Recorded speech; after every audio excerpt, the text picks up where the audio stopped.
Dear plus 3 first class students, this is your first class for macroeconomics, unit 4, classical theory of employment. The topic is classical theory of employment. Before going to the classical theory of employment, we should know the meaning of full employment. In unit 2, you have read national income. Every country always wants to improve or increase national income. But it can be possible only when we use resources. That is why employment is a most important factor and problem, or unemployment is a problem of economy, any country in the world. First of all, we should explain the concept full employment. Then only we can go for classical theory of employment. First of all, we should know what is full employment. For this, we have to take this table.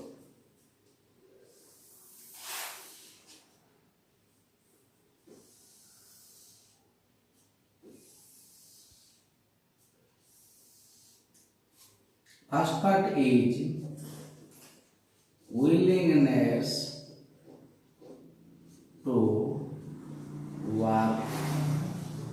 Another is ability to work. Then chance of employment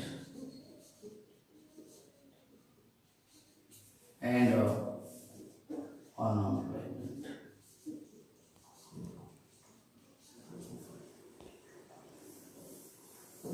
First is a case or situation where we find that a person does not have willing to work, but is able to work and there is chance of employment for him. But as he has no willingness to work, he is found unemployed, which we call voluntary unemployment.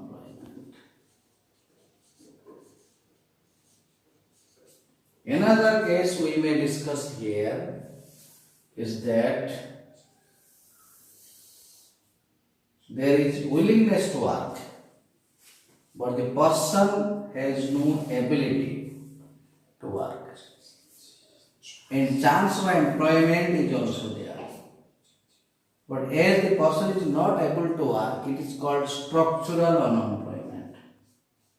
That means when the structure of the country changes due to development and many other things, due to expansion of technological advancement, we find that the traditional employment facilities is going on falling.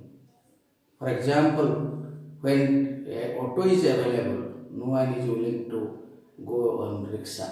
So the rickshaw puller is found unemployed. If he has knowledge to run the auto, he will be employed then. But the rickshaw puller who is not able to learn how to drive auto is found unemployed. That is why this is called structural unemployment. In this case, we may explain another factor, another type of unemployment is called frictional unemployment. Frictional unemployment means the chance of employment which is given, which is available for the person, is found to be inadequate according to the knowledge and ability and skill of the person. So the ability is higher, but the chance of employment is lower grade as compared to the ability. That is why the person is found frictional. The person is called frictional unemployed when he leave the present employment but is not in a position to get a job elsewhere. the gap or the time period in which the person leave the job but gets a new job. The gap in the between these two time, leaving employment, getting a new job, is called frictional unemployment. Another one is here, the willingness of the person is there, ability is there, but there is no chance of employment. This situation is actually called what we say unemployment.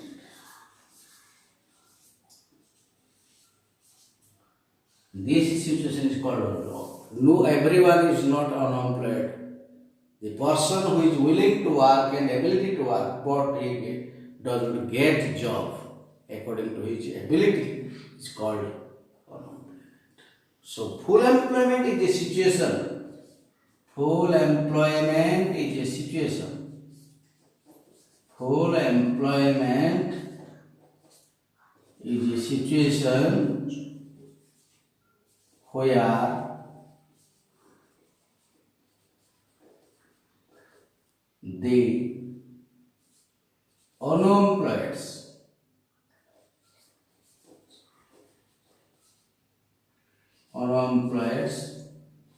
are not there, but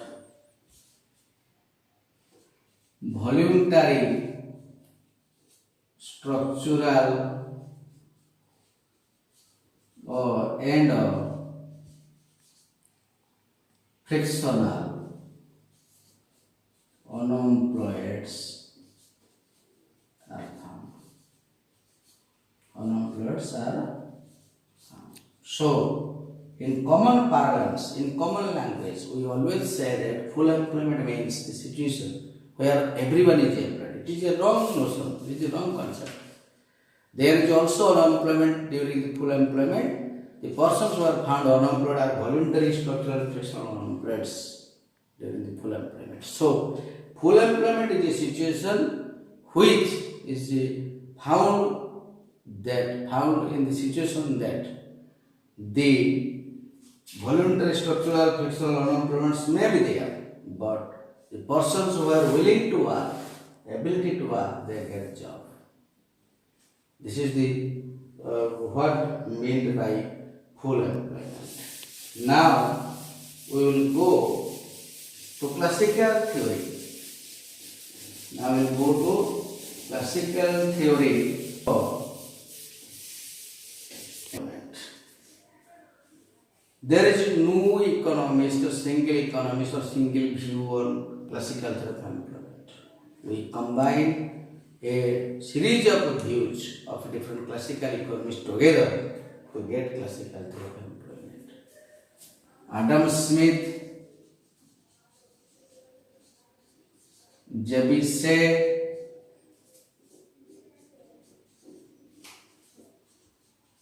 Ricardo, Malthus, Fisher,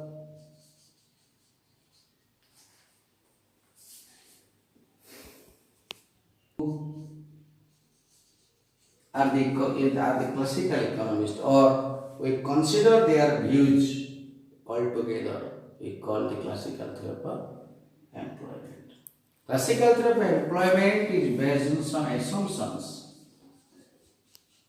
taken by these economists. Number one is full employment is a general phenomenon.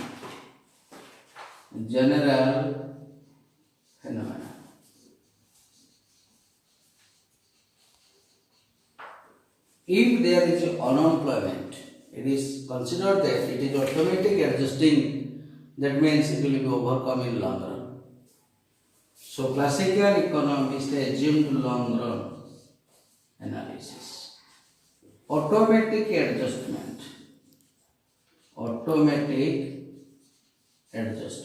Inflation and deflation are rarely found. If they found, they are automatically adjusted by economic forces. So, laissez-faire policy. Laissez-faire policy means no government intervention. No government intervention. That is, government is found to be a spectator, not a ruler, to bring full employment in the economy. Wage price flexibility. Another assumption. Interest rate flexibility.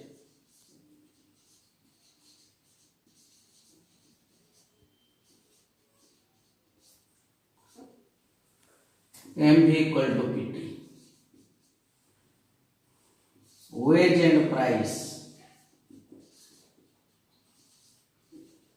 goes together. That means if wage rises, price rises, if wage falls, price falls. Having all these ideas with us, we can explain the classical theory of employment under 3 years.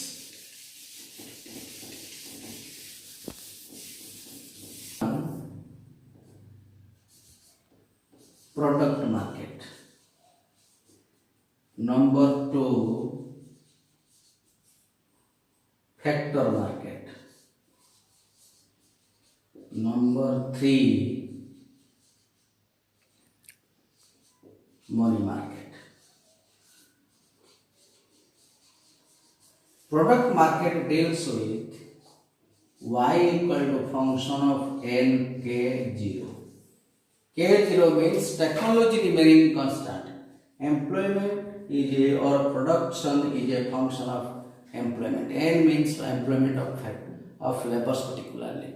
In classical days, we know that there is a capitalistic economy. Labor is hired and capitalist has all resources with him. So, labor is only factor for increasing output. In factor market, we find that wage equal to marginal product of labor into price. That means the wage is paid according to the marginal product of the labors.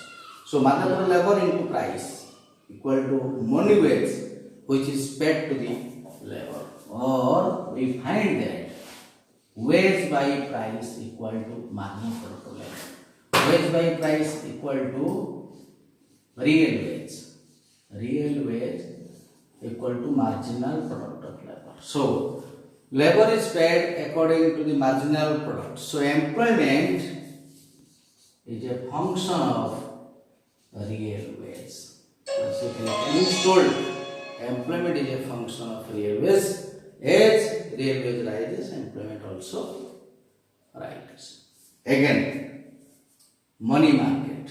Money market based on MV equal to PT theory of Fisher, and saving is a function of rate of interest, investment is a function of rate of interest, saving and investment equal to each other at or by. At equilibrium rate of interest, saving equal to investment. We will explain these 3 markets separately, but product and factor markets are combined together to get the full employment, and then we go to money market. Now we will go to product and factor market.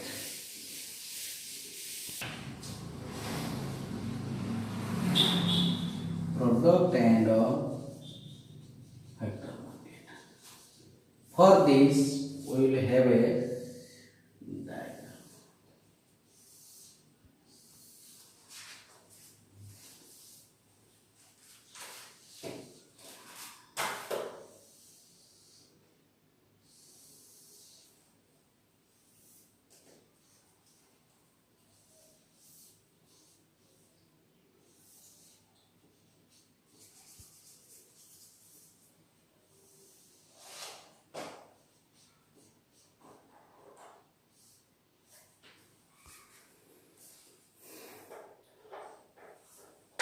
NF is the full employment level.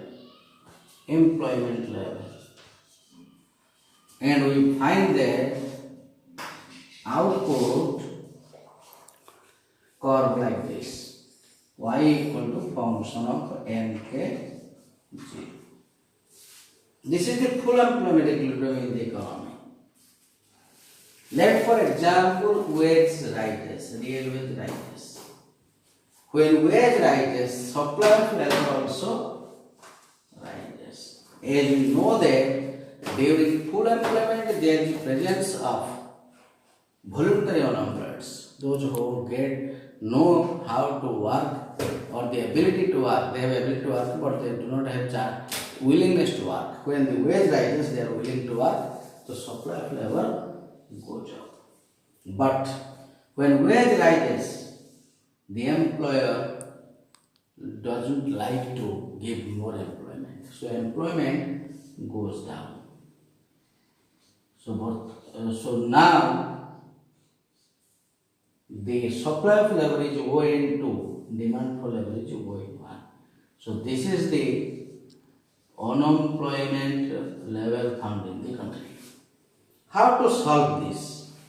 Classical economy says W by P real wage rises, so the unemployment takes place. So we have to reduce W by P real wage. How can we reduce? W by P is a real wage. We can reduce W by P either reducing wage or increasing price. We can reduce W by P by reducing wage or increasing price. This means money wage is reduced and price is increased. But according to JB said, every supply creates its own demand. So, demand equal to supply. That means, let for example, A is a person, Mr. A is a person who supply X goods, demand YZ goods, demand Y and Z goods. Similarly, B is a person who supply Y goods, demand X and Z. C is a person supply Z goods, but demand X and Y goods. Now supply is X plus Y plus Z. Demand is also X plus Y plus Z. Because what is supplied, that is to be demanded. No 2X, no 2Y, no 2Z. It is X, Y, Z. So we find that supply equal to demand. So price cannot rise. Price level will be constant. What JB says in classical theory. So W by P can be reduced only by reducing money wage. Money wage when reduced, what happens?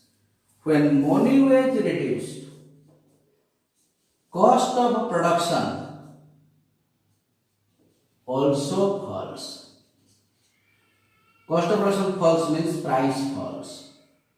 So W by P wage falls more as compared to price. It is the assumption of classical theory. So in total, W by P real wage goes on. What happens when wage level falls?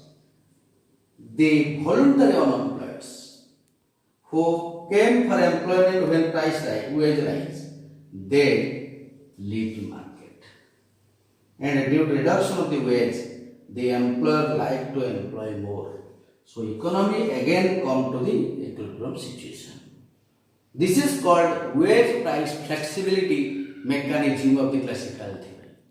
But Pigou told that the wage price flexibility of the classical theory can only work only when we find two things. This is called reformulation of Pigou. Number one, no trade union. If trade union is there, money wage cannot be reduced and the full employment cannot be restored. Again, no minimum wage policy of government.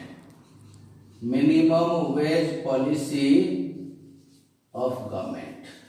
That means if government has minimum wage policy, wage rate cannot be money wage, it cannot be reduced. There will be legal complication. That is why wage price flexibility theory in product and factor market will work if and only if we find that the traditional and minimum wage policy of government is absent. This is the product and factor market stability or full employment situation, and how can it be reduced, how can it be restored again. This is explained by classical theory. Now coming to the money market. Money market. In money market we consider Irving Fisher theory. Classically, Irving Fisher, MV equal to PT. Keeping MV constant when price rises, T falls. The curve will be like this. This is price, this is the total goods and services T, and this is called MV curve. Let for example MV is 100, is 1000. MV equal to 1000. P equal to 5, T equal to 200. So PT is also 1000. So MV equal to PT. Let for example P rises to rupees 10, then T falls to 100 because price and quantity must be equal to 1000. So this is the price 5, quantity 200. But when price rises, then quantity falls. If the price falls, quantity rises. And every point we find that MV equal to P. So every point there is full employment. If there is an increase in wage, money wage, if it is wrong, let for example the MV or money supply rises to 2000. What will happen then? Then MV equal to 2000 means P and T also hold same relation. That is price rises, quantity falls. Whenever MV rises to MV, M1, V1. This situation of the figure or this explanation shows that how full employment is restored, full employment is there in the economy as explained by Irving Fisher. Now coming to the unemployment situation or under full employment situation, and how can it be solved? Look at this.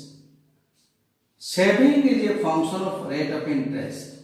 Investment is a function of rate of interest, as classical economist says. Saving rises, rate of interest rises means saving rise, rate of interest falls means saving falls. So there is positive relation between rate of interest and saving.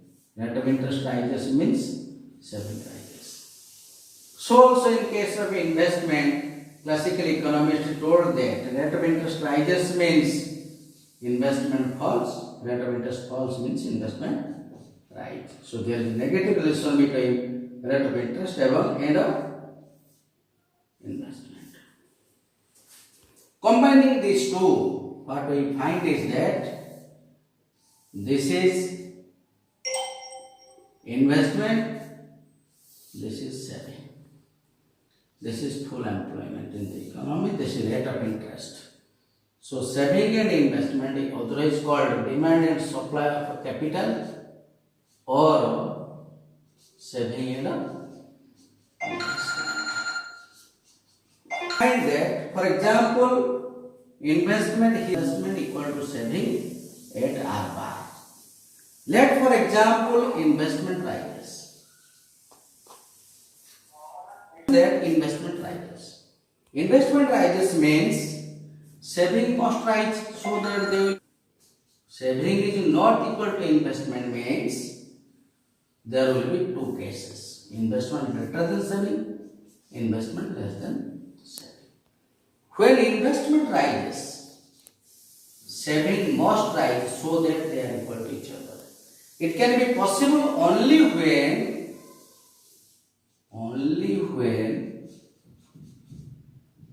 this is possible only when rate of interest rises. Rate of interest rises means saving rises and it will be equal to investment.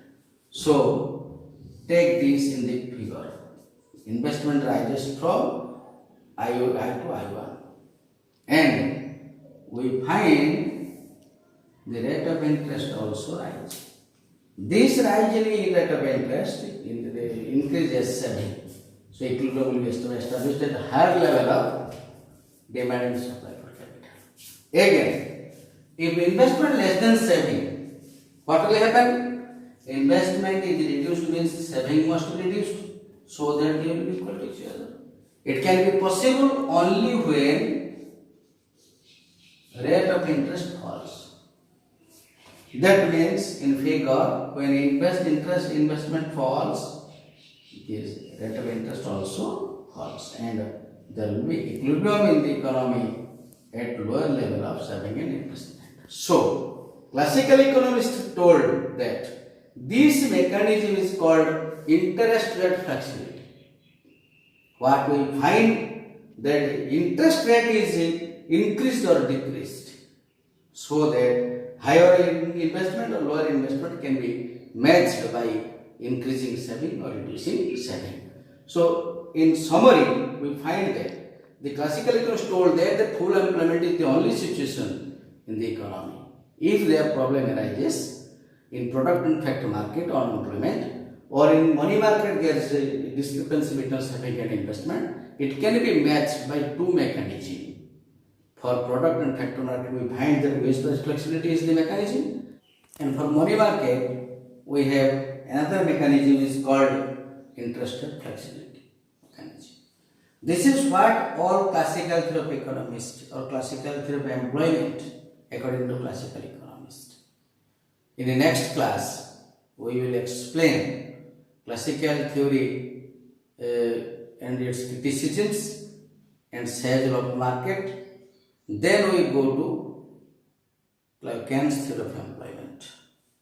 This is the video today, and in the next class we will go for sage law of market. Thank you.